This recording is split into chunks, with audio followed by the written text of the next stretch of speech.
Hello అండి, welcome back to our channel మన కోస్తా రుచులు. ఈరోజు స్పెషల్ ఒక ఫెంటాస్టిక్ అండ్ ఈజీ రెసిపీని అయితే చూపించబోతున్నాము. సో అదేంటంటే పండు మిరపకాయ ఉల్లిపాయ పచ్చడిని ఎలా ప్రిపేర్ చేసుకోవాలో చూపించబోతున్నాము. ఈ రెసిపీ చాలా ఈజీగా అండ్ ఎమ్మీగా ఉంటుంది. మీరైతే వీడియోని ఎక్కడ స్కిప్ చేయకుండా చూడండి. ఇప్పుడైతే వీడియోలోకి వెళ్ళిపోదాం. మిరపకాయలు పెద్ద ఉల్లిపాయతో పచ్చడి చేసుకోవడం చూపిస్తాను ఈరోజు. పండు మిరపకాయలు ఇవి 1/2 కేజీ పండు మిరపకాయలు, దానిలోకి 300 గ్రాములు పెద్దలపాయలు, 4 పెద్దలపాయలు తీసుకున్నాను. 4 పెద్దలపాయలు, దాని రుచికి సరిపడే సాల్ట్, కొంచెం జీలకర్ర, ఒక చిన్నుల్లిపాయ, ఇవి సరిపోతాయి పచ్చడికి. ఇప్పుడేం చేసుకోవాలక్క? ఇప్పుడు చేసుకోవడం చూపిద్దాము.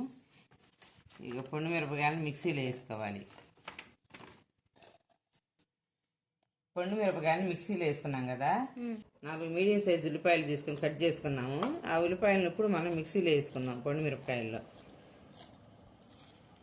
రుచికి సరిపడా రాక్ సాల్ట్ వేసుకున్నాం, కొద్దిగా కొంచెం జీలకర్ర, వాటర్ తోటి క్లీన్ చేసి పెట్టుకున్న చింతపండు ఒక 50 గ్రాములు వేసుకోవాలి 1/2 కేజీ పండు మిరపకాయలకి. ఇప్పుడు మొత్తం కలిపి మిక్సీ పట్టుకోవాలి మనం.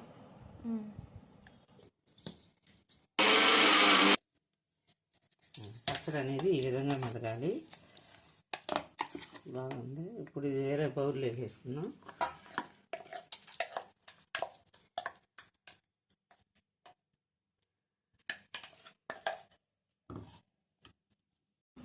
పచ్చడిని ఇప్పుడు మిక్సీ పట్టాం కదా, ఇప్పుడు స్టవ్ ఆన్ చేసుకుని ప్యాన్ పెట్టుకొని తాలింపు వేసుకున్నాం.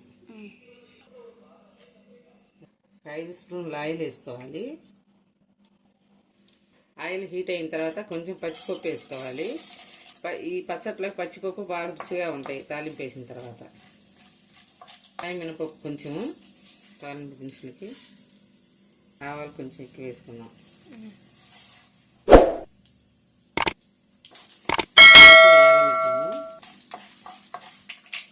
ఎండుమిరపకాయలు 2, జీలకర్ర కొంచెం,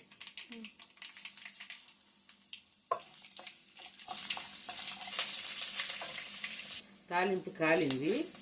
మిక్సీ పట్టుకున్న చట్నీని వేసుకోవాలి.